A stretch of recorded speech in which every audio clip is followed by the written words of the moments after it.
शिक्षा हमारे भावी पीढ़ी की वो बिल्कुल गौण हो चुकी है। उसका मूल कारण है कि अजमेर जिले में शहर में ही 400 बीएलओ लगे हुए शिक्षा में। कादे जरूरी नहीं कि हर हीरा हो हीरे जैसा खरा, लेकिन तनिष्क का हर हीरा है 100% नेचुरल और गुणवत्ता व विश्वास दोनों पर खरा। पाइए डायमंड ज्वेलरी की वैल्यू पर 20% तक off. Visit Tanishq showroom, India motor circle, Ajmer. सम्मेलन में मेनतः जो शिक्षक समस्याएं हैं उन पे पूरा मंथन किया जा रहा है। और प्रथम दृष्टांत तो आज जो बच्चों की शिक्षा है हमारे भावी पीढ़ी की वो बिल्कुल गौण हो चुकी है। उसका मूल कारण है कि अजमेर ज़िले में शहर में ही 400 बीएलओ लगे हुए शिक्षा में। आधे शिक्षक आरपीएससी ड्यूटियों में लगे हुए रहते हैं, जिससे बच्चों को जो शिक्षण कार्य हमें मूल कराना, जिसके लिए हम नौकरी कर रहे हैं या हमारा कर्तव्य है, वो हमारा पूरा नहीं हो पा रहा है। तो हम इस पर मंथन करके एक अच्छी योजना बनाकर आने वाली सरकार को देंगे कि शिक्षक को शिक्षक ही रहने दो, और जो शिक्षक है गरीब तबके के बच्चे आते हैं सरकारी विद्यालयों में, उनको पढ़ने का मौका ना छीने और उन्हें पढ़ने दें, उनका भविष्य हमें बनाने दें। राजेश दुबे, प्रदेश उपाध्यक्ष। राजस्थान शिक्षा विभाग की तरफ से 2 दिवसीय शैक्षिक सम्मेलन होता है जिला स्तरीय, वो आज है। राजस्थान शिक्षक संघ सियाराम लोकतांत्रिक ने पुलिस लाइन स्कूल में किया है।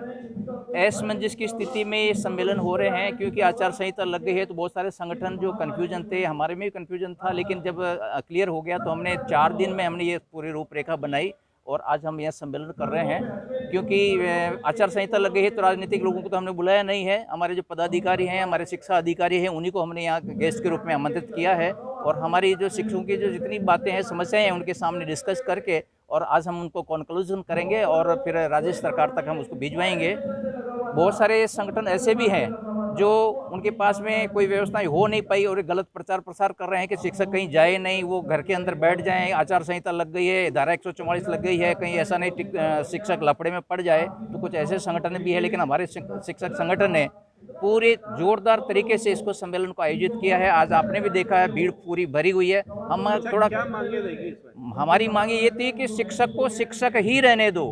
हमारे पास इतने सारे काम दे दिए सरकार ने कि शिक्षा तो हमारे लिए गौण हो गई, विद्यार्थी तो हमारे लिए गौण हो गया और दूसरे काम हमारे लिए सबसे इम्पोर्टेंट हो गए।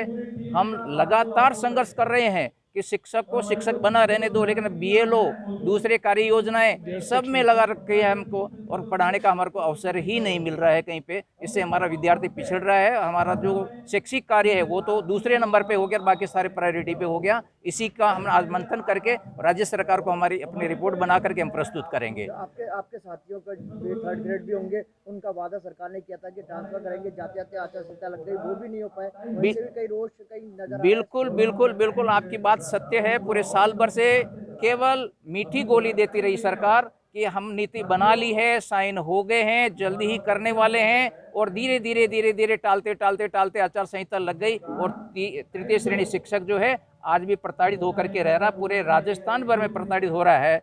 तो वो हमारी मांग जो है पूरी अधूरी रह गई है। बहुत सारी ऐसी जो काम थे हमारे शिक्षकों के वो भी अधूरे रह गए हैं। तो हम सरकार से मांग करेंगे कि अब जो भी सरकार आए सबसे पहले प्रायोरिटी पे उनके समाधान करेंगे, क्योंकि वो 8 साल से प्रताड़ित हो रहे हैं, उनका ट्रांसफर अभी तक हुआ नहीं किसी का भी। तो हम सरकार से मांग करते हैं कि जब भी बने सबसे पहले उनको प्रायोरिटी पर करें। माखन लाल माली, जिला अध्यक्ष, राजस्थान शिक्षक संघ सियाराम लोकतांत्रिक।